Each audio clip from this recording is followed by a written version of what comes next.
Hello বন্ধুরা, আজকে বানাতে চলেছি রুই দই।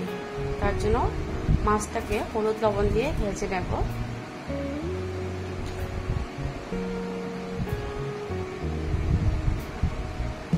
তারপর একটা পেস্ট বানিয়ে নেব। তার জন্য পেঁয়াজ, টমেটো, কাঁচা লঙ্কা, জিরা গুঁড়ো দিয়ে একটা পেস্ট বানিয়ে নেব।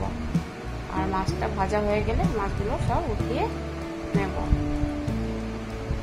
তারপর কড়াইতে তেল দিয়ে গোটা জিরে, তেজপাতা আর দারচিনি সম্বাদ দিয়ে কুচনো পেঁয়াজ দিয়ে সেই পেস্টটি দিয়ে দেব। দিয়ে লবণ, হলুদ দিয়ে ভালো করে কষিয়ে নেব। কষানোর পর দই দিব। দইটাকে একটু ফেটিয়ে নেব আর চুলার আঁচটা একদম কম রাখতে হবে, নাহলে দইটা ছেড়ে দেবে। তারপর এটাকে ভালো করে নাড়াতে হবে। তারপর এটাকে ভালো করে কষিয়ে নিতে হবে। তারপর গরম জল দিয়ে জাল উঠলে মাছটা দিয়ে দেবো। তারপর নামানো আগে কাঁচা লঙ্কা, জিরা, কাঁচা লঙ্কা আর গরম মশলা দিলে হয়ে গেল রুই দই।